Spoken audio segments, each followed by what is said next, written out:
បង្រងហើយអានឹងបញ្ចុះមកនេះអានេះគេហៅ filter កន្លែង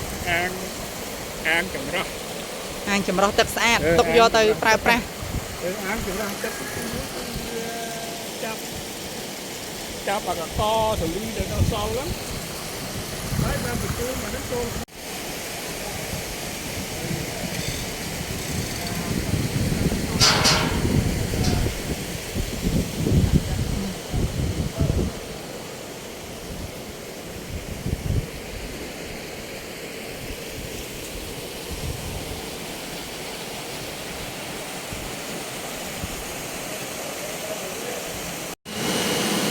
อันนี้อ่างสต็อกទឹក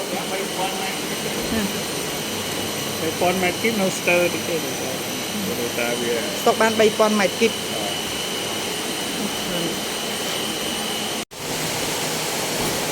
នេះកន្លែងស្តុកទឹកស្អាតបន្ទាប់ពីយើងផលិតមកសម្រាប់យកចែកចាយប្រើប្រាស់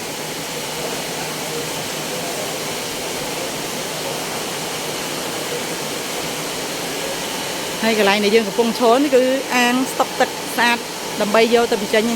ប្រើប្រាស់ចុងក្រោយ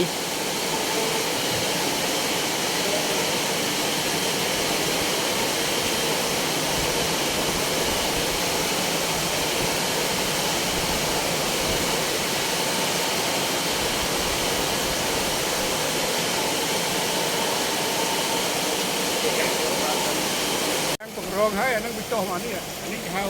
filter កន្លែងអាងចម្រោះទឹកស្អាតទុកយកទៅប្រើប្រាស់អាងចម្រោះទឹកចាប់អាកកសលីដែលនៅសល់ហ្នឹងហើយបានបញ្ជូនមកនឹង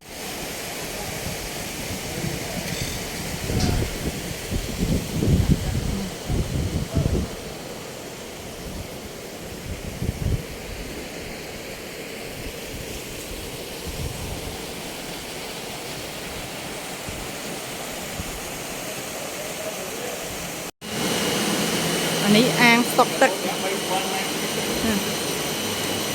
ម៉ែត្រគីបនៅស្ទើរតិចទេតែវា ស្តុកបាន3000 ម៉ែត្រគីប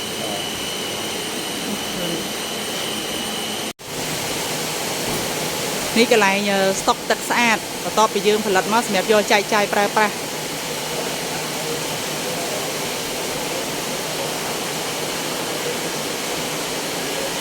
ហើយកន្លែងដែលយើងកំពុងឈរនេះគឺអាងស្តុកទឹកស្អាតដើម្បីយកទៅបញ្ចេញប្រើប្រាស់ចុងក្រោយ